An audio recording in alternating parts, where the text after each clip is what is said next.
singer, record producer, actress, at nag-direct din siya ng mga concert niya. At talaga naman pong multimedia tong actress na ito. Artist pala. Excuse me po. At talaga namang tsandamakmak na ang blessing nitong si Miss Regine Velasquez. Kaya naman pati commercial, pinasok niya na. At sa ngayon, talaga namang namamayagpag siya sa pagiging host, TV host sa career niya ngayon. Ito pa, in-invite din ni Miss Regine Velasquez ang primetime television. At ang soap na to ay Forever in My Heart. Nakasama niya si Richard Gomez at si Mr. Ariel Rivera. Alam mo ba, Harold, nakikita mo to, saging to. Binabalatan ko. Ganyan ang ginawa ko kay Miss Regine. Binalatan ko rin siya ng mga intriga. Alam mo ba? Ano ba yung mga pinag-usapan namin? Ha? Kanina yung mga pinag-usapan namin. Bakit? Uy, akalain mo nasubo mo lahat? Pinag-usapan namin ay yung mga intriga sa kanya nung nagparetoke ba siya ng 1 word, 2 syllables, mukha. Tsaka yung isa pang pinag-usapan namin yung nalilink siya sa mga yung mga lalaking may mga asawa na. Alam mo ba yun? Yun yung mga pinag-usapan namin at marami pang iba. Ha? Basta marami pa ka pinag-usapan, Harold. Marami pang akong pinag-usapan. Ay, alam mo, nakakagamot ng lalamunan niya. Ano ba? Ba't naman? Sana naman binalatan mo, Harold.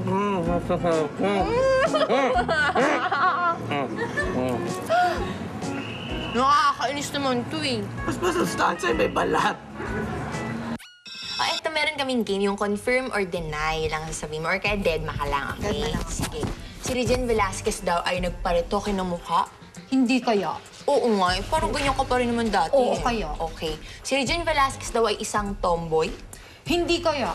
Talaga. Si Regine Velasquez daw ay suplada at isnabera. Medyo. Talaga, ba't sa akin ang bait mo? Kasi friend kita, diba? Sige. Si Regine Velasquez daw ay naging girlfriend ni Jano Gibbs. Hindi kayo. Friend lang. Friend. Si Regine Velasquez daw ay naging girlfriend ni Ogie Alcacid. Hindi pa kaya. Hindi pa kaya. Hindi pa kaya. Hindi pa kaya. Para! Hindi pa. Hindi pa talaga. Hindi. Friend ko din, friend. Friend, okay. Friend only. At meron ka rin, concert. Ito May yung concert 20. ako. 20 kasi ngayon. Bakit 20? 20 years old ka na? Yes. Wow! Are you happy for me?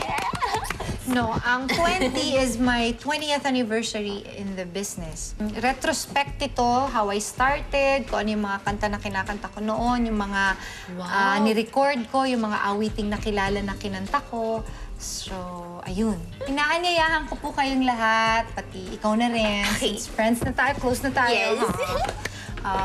Na manood po ng 20. This is at the Araneta Coliseum on October 13 and 14 with the Manila Symphony Orchestra. 2 decades of bringing heartfelt madness with countless classics and hits. 20 years of music supremacy to make a legendary concert icon. 20. The Asia Songbirds' 20th year concert. Live at the Araneta Coliseum on October 13 and 14, 2006. Together with the country's top caliber artists who shared her music through the years.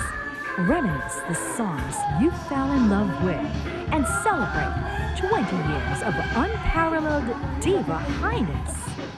Wow! Thank you, Miss Regine. At meron na kabibigay sa'yo.